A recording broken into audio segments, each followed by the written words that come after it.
అమ్మయ్యా మొత్తానికి 10 రోజులు ఎప్పుడో అయిపోయిందిరా. అయిపోయిందా? ఇప్పుడు మంచి కాఫీ తాగడం పెట్టమని ఒకటి. Okay, fail of. పద్మా ఒక మంచి కాఫీ తీసుకురావు మనది.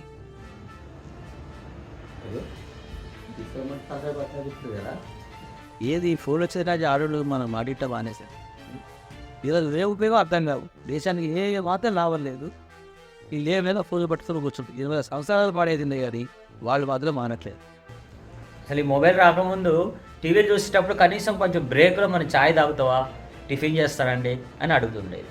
ఎప్పుడైతే ఇవి వచ్చినాయో కనీసం మనం పట్టించుకోవడం మర్చిపోయారు. కిచెన్లో అదే, బెడ్రూమ్లో అదే, ఎక్కడ చూడు మొబైల్ మొబైల్ మొబైల్. అసలు పెద్ద తలకాయ నొప్పి అయిపోయింది ఫోన్లతోటి.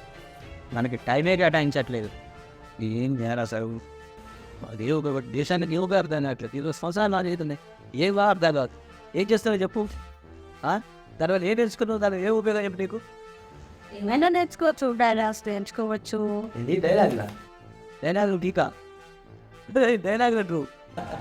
డైలాగులు అంటే ఎన్టీ రామారావు, ఎస్వి రంగారావు, జక్కయ్య, మన సాయి కుమారు, మోహన్ బాబు, వాడిని డైలాగులు అంటే.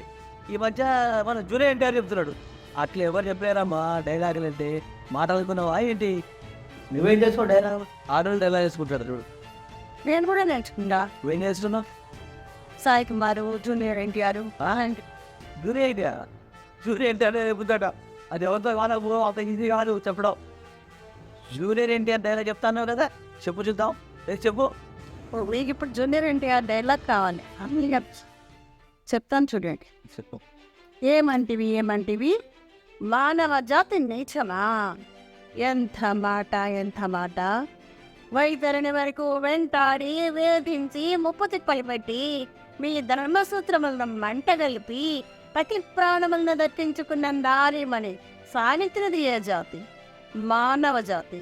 తన భక్తితో సాక్షాత్ పరమశివుడిని ప్రత్యక్షముగా నుంచి మీ పాసమును సైతము గట్టిపోచగా నుంచి ప్రాణహరులైన మిమ్మల్ని ప్రాణికయముతో విడుదలస్థించిన పసివారి మాయఖండే జాతి, మానవ జాతి. మీ చెన్నై సంబంధం మా జాతి నిపుణ ఏనాడో అప్రదిష్ట మూట కట్టుకున్న మీరు నేడు జాతి అయిన మమ్మ అవహేళన చేయడియా? ఎంత వివేకం, ఎంత జ్ఞానం, ఎంత సంస్కారము!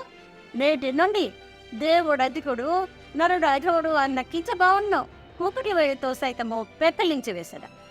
మొక్కులు పొందే ముక్కోటి దేవతలు, దిక్కుల నెల్లే అష్టదిక్పాలకులు, మనుగడనిచ్చే పంచభూతములు సైతము జయ హో నరుడు ఆయన హర్షించు పొలమున సింహాసన ప్రతిష్ఠించద. వర్ణమునిమైన ఈ సభా మందిరమున అకుంఠిత సేవాధ్యక్ష పరివార సమూహ మధ్యమున భూతల ధర్మ పరమేశ్వరమైన ఈ గౌరవమున సర్వనాశత పాప పంతులమైన కుళ్ళ మత జాతి కూపమును సమూలముగా శాశ్వతముగా ప్రక్షాళన గావించదా. ఏంటి డౌట్స్? సరే కామెడీ సీరియస్. అంతేగా